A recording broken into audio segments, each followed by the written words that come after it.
En route pour la maison à 17h30 après les cours, c'est à 19h que Francisca parvient au domicile familial de Camille, un village de la commune de Yamoussoukro, soit 1h30 pour 7 km. Je quitte mon village chaque matin pour me rendre à l'école. Ma mère me rend 1000 francs pour le transport. Et le taximètre, quand il tombe en panne, il faut qu'elle se retourne. Et des fois même quand on n'a pas l'argent, elle va pas. Difficile aussi pour nombreux autres élèves. Ils parcourent entre 10 et 15 km par jour entre leur village et leur école à pied. Jean-Marc en fait partie. J'ai l'asthme et puis je sais. Quand je marche, il y a souvent la palpitation. Et donc à la maison, le soir, ça me fatigue.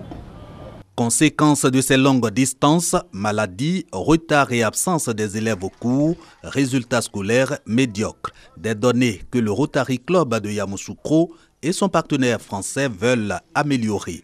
À la clé, 143 vélos pour rapprocher les bénéficiaires de leur établissement. Rapprocher les enfants, les élèves de leur établissement, cela sera bénéfique, n'est-ce pas, pour aussi bien les élèves, les enfants, que pour la nation tout entière. L'idée de départ, c'est aussi de vous offrir ces vélos pour votre travail, votre insertion, votre éducation, pour que demain, vous soyez les cadres de la Côte d'Ivoire. Pour les bénéficiaires, ces vélos vont améliorer leurs conditions d'études. Quand il y a le vélo, je marche plus, je suis content. Je pourrais travailler à l'école. 1000 francs de transport, 500 francs pour la nourriture. C'est un grand soulagement pour moi. Je suis comblé. Les jeunes courent vers l'Afrique. Cette opération de don de vélo dans le cadre de l'appui du Rotary Club au système éducatif de Yamoussoukro, en plus de dons de salles de classe et de kits scolaires par le passé.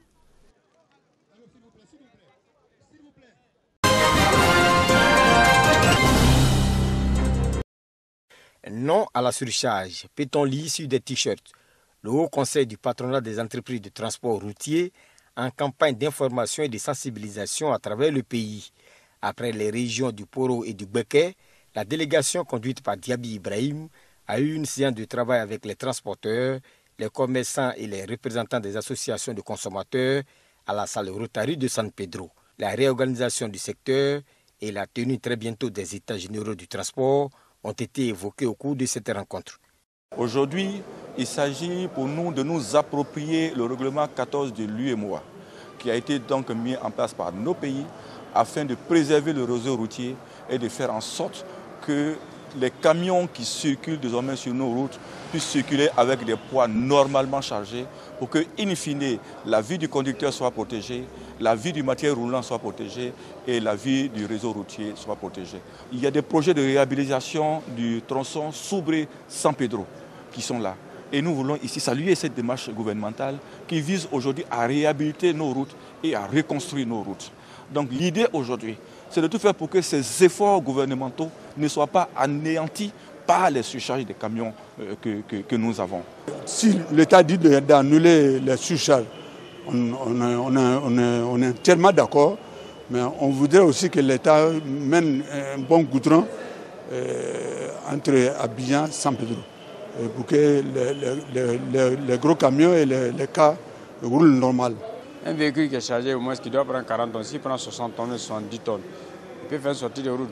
En sortant sur la route, il croise un minibus. C'est un dégât grave. Donc vraiment, on remercie beaucoup le Haut Conseil, le gouvernement pour pouvoir prendre pas assis pour un sous-nom qui va essayer de mettre fin à ça. La délégation est allée visiter la nouvelle station de paysages de San Pedro qui va être inaugurée par le Premier ministre dans les tout prochains jours.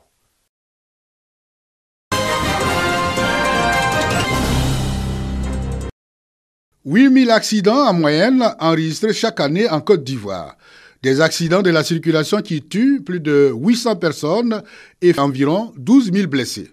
Toujours selon les données de l'Office de la sécurité routière, OSER, plus de 1450 accidents ont été enregistrés en début d'année 2018. L'incivisme, l'alcool, le téléphone au volant et la méconnaissance du code de la route restent les principales causes de ces accidents routiers. Pour éviter d'endeuiller des familles en cette fin d'année, des initiatives sont menées sur le terrain. Ce bilan est trop lourd et donc initier cette caravane pour sensibiliser le monde des transports, les transporteurs, les chauffeurs et tous les usagers de la route. À travers une projection de film, les conducteurs de la région de Gbeke ont été sensibilisés sur les causes des accidents de la circulation. La lutte est difficile. S'il y a des organisations de la société civile pour nous aider à sensibiliser, à former, nous ne pouvons qu'applaudir. Cette campagne qui avait pour thème la tolérance au volant, une solution pour zéro accident, a bénéficié du soutien du ministère des Transports. Tous les Ivoiriens sont invités à pouvoir emboîter le pas à ce genre d'initiative parce qu'il s'agit là de sauver des vies. Après Bouaké, plusieurs villes de la Côte d'Ivoire abriteront la campagne de sensibilisation à la sécurité routière en période de fête. Une opération de planting d'arbres de 10 hectares lancée dans le village de Kpeiri. Selon le lieutenant-colonel Kochi Tafwa Lucy, cette opération de reboisement initiée par le chef de l'État et son gouvernement devra permettre la reconstruction du couvert forestier.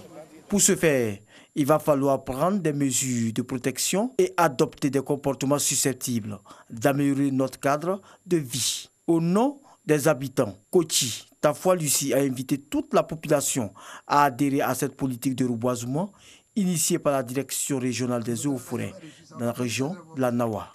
Le secrétaire général de la préfecture de Soubré, Oku Paulin, représentant le préfet de région, a salué l'initiative de la direction régionale des eaux et forêts. Il a également invité les uns et les autres à faire de même pour réduire l'effet du changement climatique. Le secrétaire général de la préfecture de Sikensi, François-Xavier Kokora, a pour sa part exhorté les populations à bâtir une nation de paix et d'accompagner le gouvernement dans sa politique de développement. Occasion d'inviter les femmes à s'impliquer également dans le développement socio-économique du département. Selon le président de l'ONG Agi pour la paix et le développement, Mori Komenan, initiateur de cette rencontre, il s'agit de consolider les liens de fraternité et d'union entre les fils et filles de cette localité. Préfecture de Daoukro, la journée nationale de la paix est une occasion pour procéder à un planting d'arbres. Un geste qui traduit la volonté du président de la République, Alassane Ouattara, de célébrer la paix à travers la vie. Un geste qui doit inspirer l'ensemble des populations vivant en Côte d'Ivoire. Après la préfecture, cap sur la résidence de l'ex-président Henri Konan Bédié.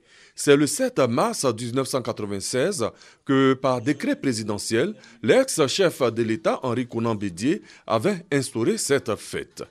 Les membres de sa famille ne sont pas restés en marge de la célébration. Ils ont procédé également à un planting. Notons que la Journée nationale de la paix est à sa 22e édition. Pour la célébration du Maoulid, commémoration de la naissance du prophète Mohammed, les populations d'Anoumaba, dans le Moronou, n'ont pas lésiné sur les moyens. La journée débutée par l'immolation des bœufs a réuni les fils du village et fidèles musulmans. Plusieurs allocutions ont été prononcées au cours de cette célébration. Après le partage du repas, les imams, Diallo, Camara, Kaboré, avec les fidèles musulmans, ont procédé à des prières et des invocations en faveur du prophète, mais aussi pour la paix et la prospérité de la Côte d'Ivoire. À l'instar de tous les musulmans du monde, la population d'Anoumaba fête le Mahoulid, chaque 12 de Rabia al-Hawal, 3e mois de l'année musulmane. Au quartier Kamounoukrou, c'est la place publique qui a servi de lieu de célébration de l'anniversaire du prophète Mahomet. Ils sont venus de plusieurs villes du pays pour recevoir les enseignements sur la vie de celui qui a été choisi par Allah pour envoyer l'islam comme la dernière version de sa volonté sur la terre. Cheikh Zakaria Kouné s'est servi de ce moment de souvenir et de reconnaissance pour appeler la jeunesse musulmane à vivre selon les prescriptions de l'islam. Les prières ont été adressées à Allah pour la paix en Côte d'Ivoire. Prière pour la paix aussi à la mosquée Taha, quartier Air France 2, cette nuit du Maouloud. L'imam Makama Ouattara a édifié les musulmans sur la fraternité et l'amour en prenant pour repère le prophète de l'islam.